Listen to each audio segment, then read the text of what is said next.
heavenly church. Amen? We rooted and grounded in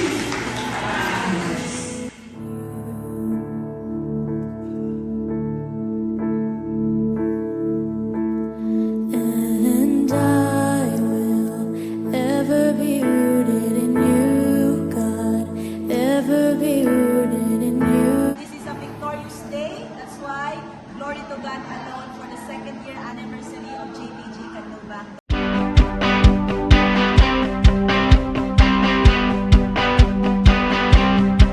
We will plant our roots in Christ. We were taught to abide in the light. Happy anniversary, JPG Global Canluba! Congratulations po. Happy second anniversary po. Congratulations and happy anniversary po. God bless you. Sword. We will fix our eyes on His sacrifice. He will be our great reward. Oh, oh, oh. Plant our roots. Oh, oh, oh. Amen. The Jesus, the Gospel Church Global Canluba, we will make a history. Amen po ba? Amen. Sa lugar po na ito. Amen. A history of a true faith. Amen. Sacrifices and the victory of Jesus Christ. Everybody, the truth. He died for me and for you. With Jesus, there's nothing we can't do. We're on before we meet the happy anniversary. The best is always waiting on. Happy church anniversary. thanks and praise to our God, giving us a faith. Happy second anniversary, JPG Global Canluba. With the world that seems so lost.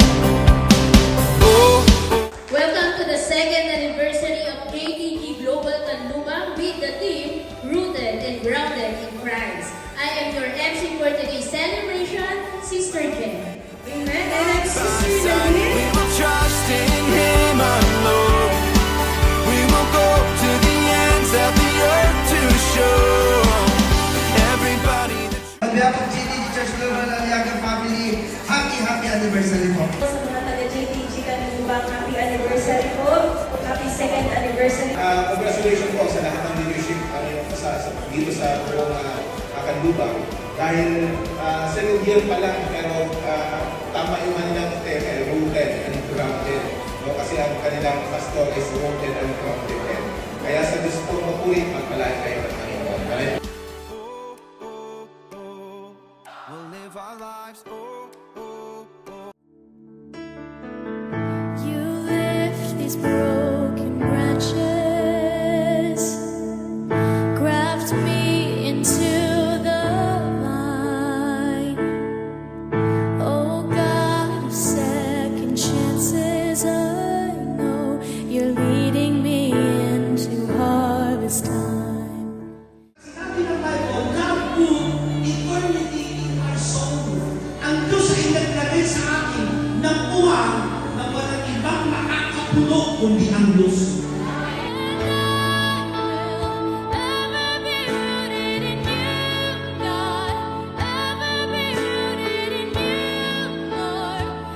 Maging matatag na iglesia ay wala po sa mga ilaw na meron ito, hindi sa mga panumuti, hindi sa kung saan ginanap ang iglesia.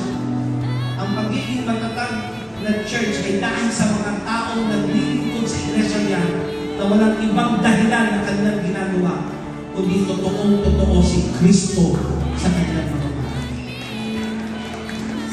At tanong mo sa inyo, church na nyo ba, totoong-totoo na ba si Kristo sa buhay niyo?